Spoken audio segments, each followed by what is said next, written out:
ఆంధ్రభోజుడు నారికేళ పాకముతో కూడిన అముక్తమాల్యద రచించినటువంటి కవివర్యుడు శ్రీకృష్ణదేవరాయలు గారు ఇద్దరు కనుగుర్చి చాలా చక్కగా పొగిడాడు.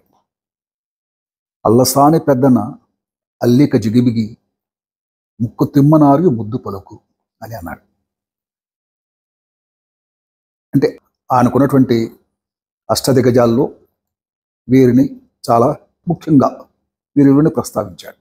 ఆ ఇరువురిని గురించి ఈరోజు వారిరువురు రాసినటువంటి గొప్ప గ్రంథాలను గురించి తెలియపరచదలుచుకున్నాను. 15వ శతాబ్దం వరకు ప్రబంధ కావ్యం అనేది తెలుగులో మరి ఒక మంచి ఉన్నత స్థితికి చేరుకున్నటువంటిది. అంతకుముందు ఎర్రన రాశారంటారు, మరి దాఖలాలు లేవు. కానీ మొట్టమొదటిగా అల్లసాని పెద్దన గారు ప్రబంధ కావ్యాన్ని తెలుగులో రాశారు. అది మనుచరిత్రం లేక సర్వోచిష మను సంభవం అనేటువంటి ప్రబంధ కావ్యం. ప్రబంధ కావ్యం అంటే 18 లక్షణాలు, అష్టాదశ లక్షణాలు ఉండాలి. ఆ అష్టాదశ లక్షణాలు కనుక ఉన్నట్లయితే అది ప్రబంధ కావ్యం. చరిత్రం అనేది ఏమిటి? సూక్ష్మంగా చెప్పాలి అంటే అరుణాస్పద నగరంలో ప్రవరాక్షుడు అనేటువంటి ఒక బ్రాహ్మణోత్తముడు ఉంటాడు. అతనికి ఒక భార్య, వయసు మీరిన తల్లిదండ్రులు, మరి శిష్యగణం అందరూ ఉంటారు. తీర్థ సంవాసు లేతించిరని విన్న ఎదురుగా నేగు దవ్వెంత అయిన ఏగి తత్పదముల కరిగి ఇంటికి తెచ్చి సద్భక్తి నా తెచ్చమిచ్చు ఇచ్చి ఇష్టముష్టాన్నములు ఇచ్చు. ఆ తరువాత వాళ్ళ కాళ్ళ దగ్గర కూర్చొని తిరిగినటువంటి ప్రదేశాలు వాటిని గురించి తెలుసుకోవటం ఆయనకి చాలా ఇష్టం.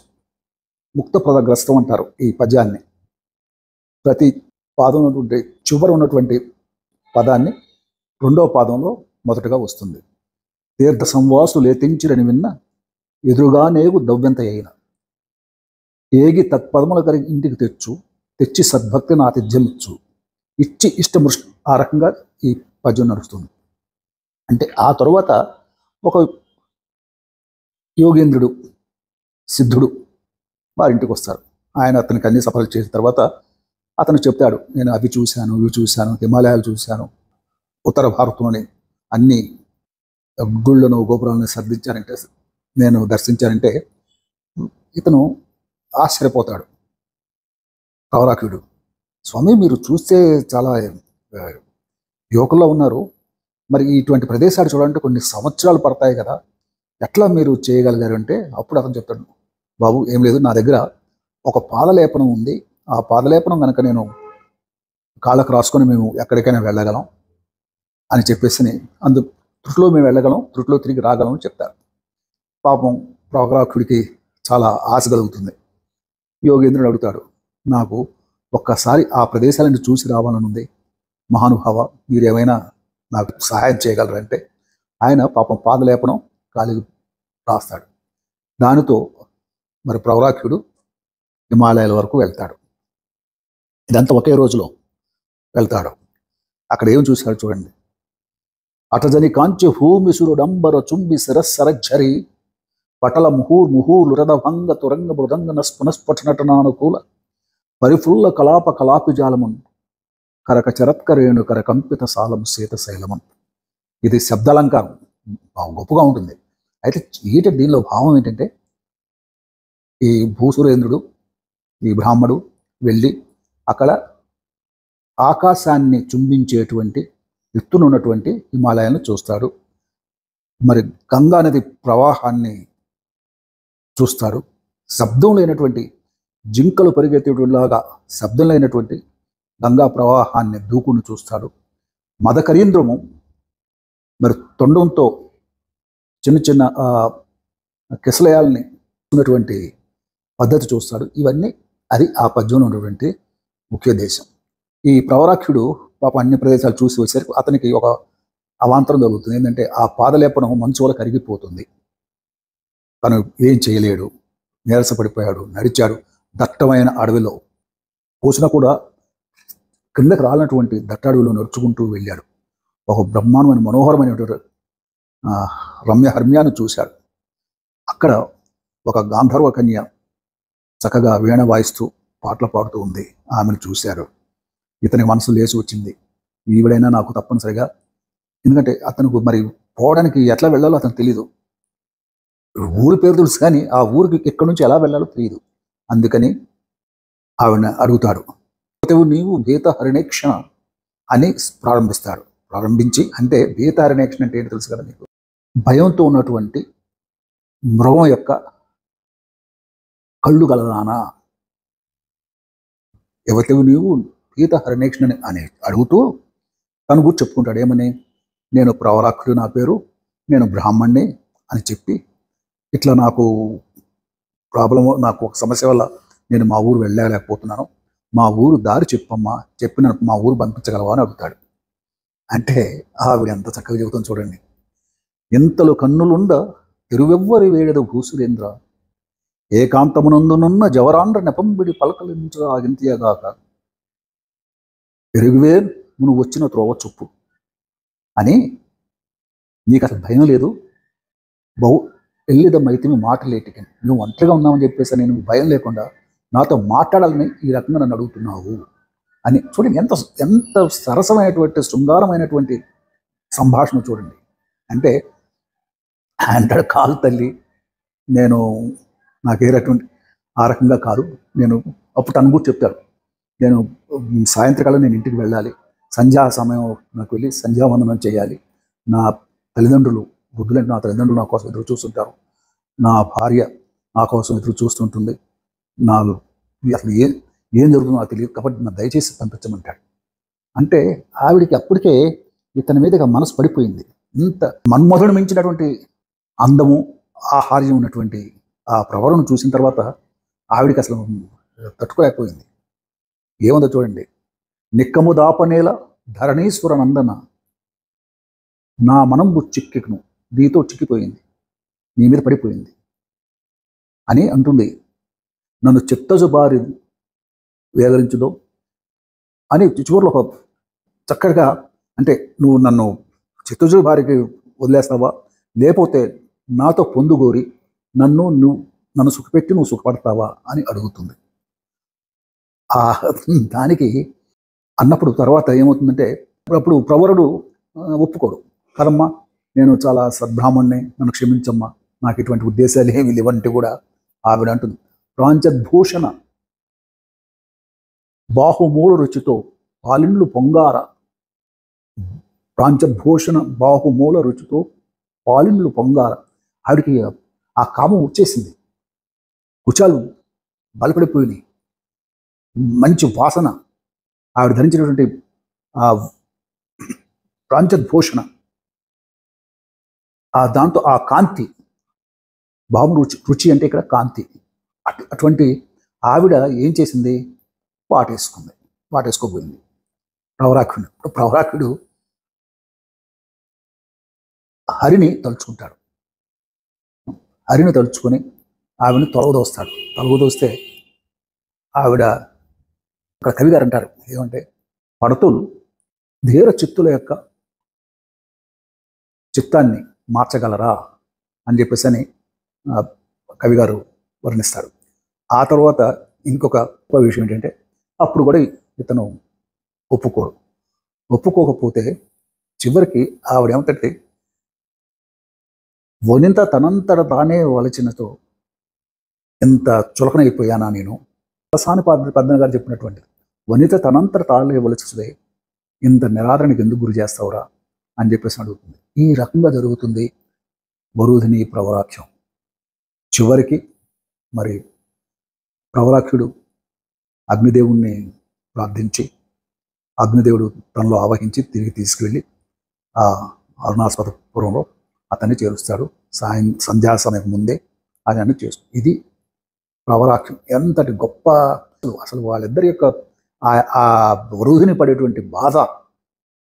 చివరికి ఆవిడ ఏమవుతుంది, ఇంకొక గాంధర్వుడు ప్రవరాఖ్యుడు వేషంలో వచ్చి ఆమెని పొందుని ఆనందిస్తాడు. అది వేరే విషయం. ఇది మను చరిత్ర ప్రబంధ కావ్యం. చాలా బాగుంటుంది. దయచేసి ఎస్పెషలీ కుర్రకారు కానీ లేకపోతే మధ్య వయస్కులు ఎవరైనా సరే చదివి ఆనందించగలిగినటువంటి గ్రంథం ఇది. అద్భుతమైనటువంటి కవితా పాఠాన్ని ప్రదర్శించినటువంటి అల్లసాని పెద్దన్న గారికి మరి మీరందరూ కూడా చేతులు జోడిస్తారు. ఇకపోతే రెండవది ముక్కు తిమ్మన. చాలామంది ఏమనుకుంటారంటే ముక్కు తిమ్మన ఒక పద్యం రాశాడు అని, ఇది నానా సూత విధాన వాసనలను ఆనందింపజేయు సారంగం అని ముక్కు మీద ఒక పద్యం ఉంది. అది అందరూ ఏమనుకుంటారంటే నంది తిమ్మన రాశారు అంటారు. అది తెలియదు మనకి. కానీ ఒక వెర్షన్ ఏమిటంటే రామరాజభూషణుడు దీన్ని రాశాడు అని చెప్పి వచ్చేరుతులో దాన్ని పెట్టాడు అని కొంతమంది అంటారు. ఇది వాస్తవం మనకైతే తెలీదు. మామూలుగా మరొక వెర్షన్ ఏమిటంటే నంది తిమ్మన యొక్క ముక్కు చాలా పొడువుగా ఉంటుంది కాబట్టి ముక్కు తిమ్మన అయ్యాడు అని చెప్పి అంటారు. ఇప్పుడు ఈ నంది తిమ్మన గురించి మాట్లాడతాం. ఈ నంది తిమ్మన శ్రీకృష్ణదేవరాయలు గారి భార్యకు తిరుమలదేవికి, శ్రీకృష్ణదేవరాయలకి more than one wife is there. ఈ తిరుమలదేవి గారికి ఇతనికి చాలా మంచి సంబంధం ఉంది, చాలా బాగా చూసుకునేవారు తిరుమలదేవి గారిని. ఆవిడ ఈ ముక్కు తిమ్మన అని ఆయన ఆవిడ దగ్గర నుంచి అరణంగా వచ్చాడు శ్రీకృష్ణదేవరాయలు గారి దగ్గరికి, ఆవిడతో పాటు వచ్చాడు. అది ఒకటి. రెండవది ఏమిటంటే ఏదో ఒక రాత్రి పూట తిరుమలదేవి శ్రీకృష్ణదేవరాయలు పడుకున్నప్పుడు ఆవిడ లేచినప్పుడు ఆవిడ కాలు శ్రీకృష్ణదేవరాయలు గారి తలకు తగిలింది. దాంతో శ్రీకృష్ణదేవరాయలు గారు కొంచెం కోపగించి ఆవిడ గృహానికి వెళ్ళడమే మానేశాడు. ఇది తెలిసినటువంటి నంది తిమ్మన ఎలాగ వీళ్ళిద్దరిని తిరిగి కలపాలి అని ఆలోచించి అప్పుడు కృష్ణుడు సత్యభామ యొక్క వాళ్ళ సాన్నిహిత్యం, రుక్మిణి, వీళ్ళందరినీ దృష్టిలో పెట్టుకొని నారదుడిని ముఖ్య పాత్రగా చేసి ఒక మంచి కావ్యం రాశాడు. ఆ కావ్యమే పారిజాతాపహరణం. ఇది చాలా క్లుప్తంగా చెప్తాను, టైం కాలభావం క్లుప్తంగా చెప్తాను. ఈ నారదుడు అనే వాడు మీకు తెలుసు, నారదుడు అంటేనే కలహాల మనిషి. ఆయన దగ్గర పారిజాత ఇంద్రుడు ఇస్తాడు, అది తీసుకువస్తాడు. నారదుడు నిజంగా అంటే ఒక రకమైనటువంటి వైరాన్ని కల్పించకూడదనుకుంటే ఈ పారిజాత పుష్పాన్ని శ్రీకృష్ణుడు ఒంటరిగా ఉన్నప్పుడు ఇవ్వచ్చు, ఇచ్చి అతనికి ఎవరికైతే ఇష్టం వారికి ఇవ్వమని చెప్పి అడిగి ఉండొచ్చు. కానీ అలా చేయలేదు. కృష్ణుడు రుక్మిణి ఇంటిలో ఉన్నప్పుడు నారదుడు వచ్చి ఈ పారిజాత పుష్పాన్ని ఇస్తాడు. అప్పుడు కృష్ణుడు ఏం చేయాలో తెలియదు. కృష్ణుడికి బహుశా ఇద్దరు భార్యలు ఎవరో ఒకరికి ఇవ్వాలి, ఏం చేయాలంటే ఒకటి సందిగ్ధంలో పడినప్పుడు నారదుడు దుర్మార్గుడు కనుసాగి చేస్తాడు. ఇంట్లో ఇక్కడ ఉన్నప్పుడు రుక్మిణి గారికి ఇవ్వాల్సినటువంటి బాధ్యత అనేది అది బాగుంటుంది అని చెప్పేసి అన్నట్లుగా చెప్తాడు. పాపం కృష్ణుడు రుక్మిణికి ఇస్తాడు. అంతటితో బాగుందా? అయిపోతుంది. అప్పుడు నారదుడు సత్యభామ దగ్గరికి వస్తాడు. వచ్చి ఈ కథనంతా చెప్తాడు. ఏమని, ఇట్లా నాకు దగ్గరికి పారిజాత పుష్పం వస్తే నేను కృష్ణుడికి ఇస్తే అతను రుక్మిణికి ఇచ్చాడమ్మా, మరి నువ్వేమో చాలా ముద్దుల భార్య అని చెప్పేసి అని అందరూ అనుకుంటారు అని కొంచెం ఎగదోస్తాడు. అప్పుడు ఇక ప్రారంభమవుతుంది. అసలు ఏముంటుందో తెలుసా? అసలు నాకు పెట్టకుండా ఎవరికి ఏది పెట్టడు, నా చెల్లులు నాకు ఏమైనా చెప్పుతారేమోనని చెప్పేసి అని లంచములు ఇచ్చేవాడు. లంచము అనేటువంటి మాట తిమ్మన గారు వాడారు. దీనిలో మీరు గమనించండి.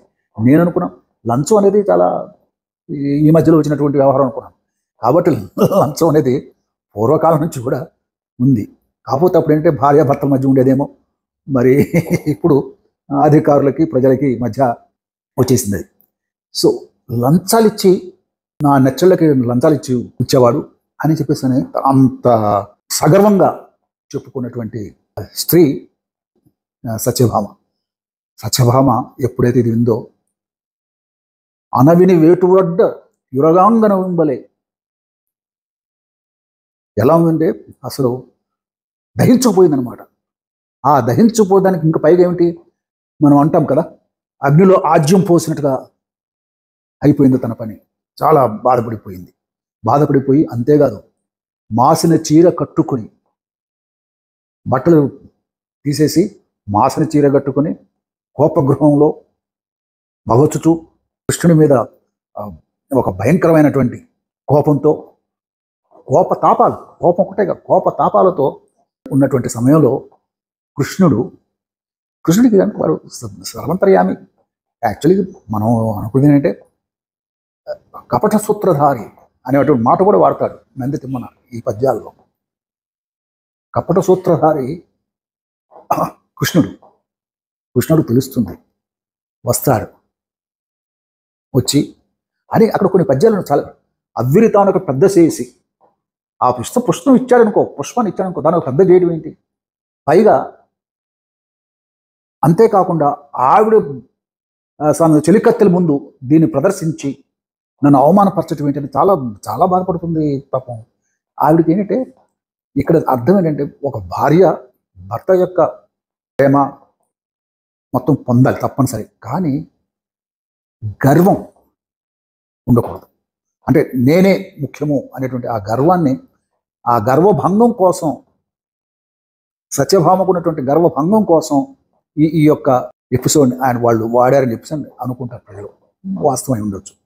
అయితే అప్పుడు వెళ్తాడు, వెళ్ళి ఆవిడ శయన గృహంలో